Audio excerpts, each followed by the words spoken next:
사랑하는 자들아, 영을 다 믿지 말고 오직 영들이 하나님께 속하였나 분별하라. 많은 거짓 선지자가 세상에 나왔음이라. 이로써 너희가 하나님의 영을 알지니 곧 예수 그리스도께서 육체로 오신 것을 시인하는 영마다 하나님께 속한 것이요 예수를 시인하지 아니하는 영마다 하나님께 속한 것이 아니니 이것이 곧 적 그리스도의 영이니라. 오리라 한 말을 너희가 들었거니와 지금 벌써 세상에 있느니라. 자녀들아, 너희는 하나님께 속하였고 또 그들을 이기었나니 이는 너희 안에 계신 이가 세상에 있는 자보다 크심이라. 그들은 세상에 속한 고로 세상에 속한 말을 하매 세상이 그들의 말을 듣느니라. 우리는 하나님께 속하였으니 하나님을 아는 자는 우리의 말을 듣고 하나님께 속하지 아니한 자는 우리의 말을 듣지 아니하나니 진리의 영과 미혹의 영을 이로써 아느니라. 사랑하는 자들아, 우리가 서로 사랑하자.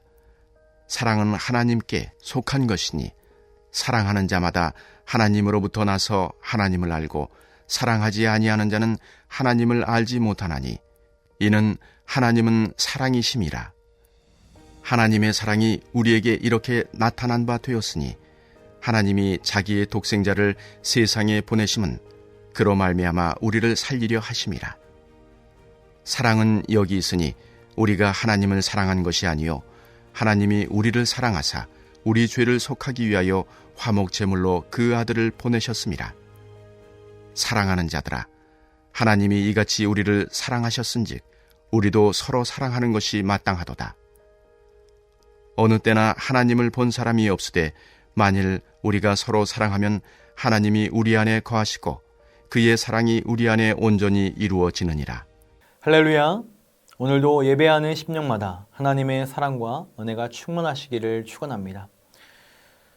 여러분, 미국 재무부에는 위조지폐 감별 전문가들이 있다고 합니다.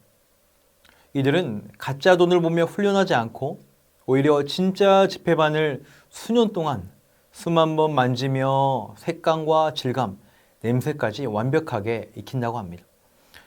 이렇게 진짜를 너무나 잘 알게 되면 그 어떤 정교한 위조 지폐라도 한눈에 분별하기 때문입니다. 이는 신앙생활도 마찬가지입니다. 진짜를 깊이 아는 사람이 거짓을 분별해낼 수 있습니다. 그래서 오늘 말씀은 수많은 미혹의 영이 속출하는 가운데 하나님의 영에 속한 참된 성도들의 모습을 말씀해주고 계십니다.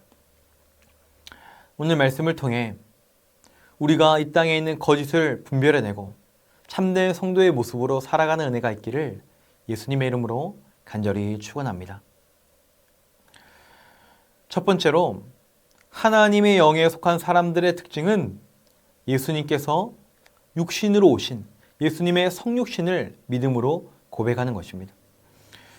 오늘 말씀 2절과 3절을 보시면 예수 그리스도께서 육체로 오신 것을 시인하는 영은 하나님께 속한 것이고 그렇지 않다면 적 그리스도의 영이라고 말씀합니다. 여러분, 초대교회를 미혹했던 거짓 가르침 중 하나는 예수님의 인성을 부인한 가연설이었습니다. 이 가연설은 예수님의 신성은 인정하지만 예수님께서 육체로 오신 인성은 부인하고 있습니다. 그러나 우리 예수님은 완전한 하나님이신 동시에 완전한 인간이십니다. 둘 중 어느 것도 부인하지 말아야 합니다. 여러분, 만약 예수님의 신성을 인정하고 예수님의 인성을 부인하면 어떤 결과가 나올까요? 예수님을 우리가 멀리 떨어져 있는 그런 존재로 인식하게 됩니다. 그리고 이 땅의 문제에는 소리하고 영적인 것에만 집중하게 됩니다. 초대교회에서 이런 가연설이 문제가 되었고 그리고 이런 거짓 가르침이 오늘까지 이어지고 있습니다. 대표적으로 몰몬교, 여호와의 증인, 구원파가 그렇습니다. 때문에 요한은 오늘 말씀에서 예수님께서 이 육신으로 오신 것을 부인하는 것은 바로 적 그리스도 영이라고 강하게 비판하고 있습니다. 여러분, 그러므로 건강한 신앙인의 모습은 어떠해야 합니까? 예수님께서 하나님 되심, 그리고 육체로 오신 신성과 인성을 모두 인정하는 것입니다. 예수님은 우리 같은 인간이 되셔서 우리가 당하는 모든 고난, 그 아픔, 어려움에 동참하셨습니다. 그것도 가장 극심한 육신의 고통, 가장 처절한 심령의 고통, 가장 절박하고 외로운 영적인 고통을 친히 체휼하셨습니다. 동시에 예수님은 완전한 하나님이시기에 우리 인생의 모든 어려움과 문제를 능히 도우실 수 있는 전능한 하나님이 되십니다. 그러므로 우리가 예수님께 나아가 그분께 간구할 때 예수님은 우리의 어려움과 문제를 누구보다 잘 이해하시고 공감하시며 그리고 그 모든 문제를 넉넉히 이기시고 도우시는 전능한 하나님이 되십니다. 바라기는 그 좋으신 주님께 나아가 우리 인생의 문제를 다 맡기심으로 예수님의 따스한 위로 나아가 전능한 하늘의 능력을 경험하시기를 예수님의 이름으로 축원합니다. 또한 예수님의 이 신성과 인성을 모두 인정하는 것은 우리에게 균형 잡힌 건강한 신앙관을 가져다 주게 됩니다. 여러분, 예수님의 인성을 부인한 가연설의 문제는 예수님을 우리와 동떨어져 있는 존재로 인식하게 만들어 버립니다. 예수님께서 그저 하늘 높은 곳에 계셔서 우리의 어떤 고난과 우리 아픔, 우리의 삶을 이해하거나 관여하지 않는 분으로 생각하게 됩니다. 그런 식으로 예수님을 보기 시작하면 이 땅에서 우리가 살아가는 삶을 아무 가치 없는 것으로 여기게 되는 것입니다. 반면에 예수님의 하나님 되심, 신성을 부인하게 되면 어떤 결과가 나올까요? 예수님을 그저 우리가 본받아야 될 위대한 도덕적 스승으로 여기게 됩니다. 예수님의 도덕적, 윤리적인 측면만 강조하게 되고 개인과 교회는 구제 사역에만 집중하게 되어버립니다. 영원한 하나님의 나라, 초자연적인 믿음, 존귀하신 하나님에 대한 예배는 점점 뒤로 밀려가게 되는 것이죠. 그러므로 우리 모두는 예수님의 신성과 인성을 모두 인정하고 이 두 개가 분리되지 않아야 합니다. 오늘 이 땅에서의 삶도 충실히 사랑하는 동시에 영원한 하나님의 나라를 소망하며 달려가는 것입니다. 바라기는 저와 여러분이 오늘 우리의 삶의 자리에서도 충성을 다하시고 나아가 영원한 하나님의 나라를 위해 믿음의 경주를 힘써 달려가시기를 예수님의 이름으로 간절히 축원합니다. 두 번째로 하나님의 영에 속한 사람들의 특징은 바로 사랑하는 것입니다. 말로만이 아니라 사랑의 모습을 살아내는 것이 참된 성도의 모습임을 말씀하고 있습니다. 왜냐하면 오늘 8절의 말씀처럼 우리 하나님은 사랑이시기 때문입니다. 그리고 사랑이신 하나님은 그 하나님의 사랑은 우리에게 어떻게 나타났습니까? 9절 말씀 보시면 하나님의 사랑이 우리에게 이렇게 나타난 바 되었으니 하나님이 자기의 독생자를 세상에 보내심은 그로 말미암아 우리를 살리려 하심이라. 아멘. 하나님의 사랑은 어떠합니까? 그저 언어만이 아니었습니다. 내가 너희를 사랑한다. 내가 너희를 귀하게 여긴다. 말에 불과하지 않았습니다. 사랑의 실체가 있었습니다. 그리고 그 실체가 무엇이었습니까?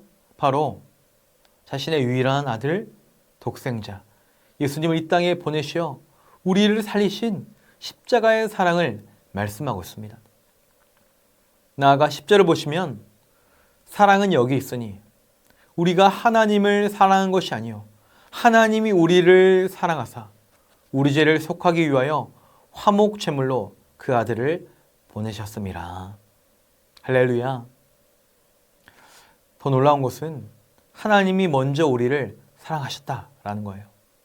그것도 우리의 어떤 상태나 조건을 보지 않으시고 무조건적으로 사랑하셨습니다. 우리에게 어떤 사랑받을 만한 자격이 있어서가 아니라 오히려 우리가 아직 죄인 되었을 때 하나님을 거역할 때 우리를 먼저 찾아오시고 모든 것을 내어주신 놀라운 사랑입니다.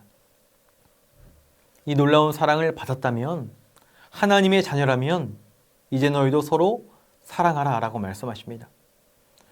11절 말씀에 보면 사랑하는 자들아 하나님이 이같이 우리를 사랑하셨은즉 우리도 서로 사랑하는 것이 마땅하도다.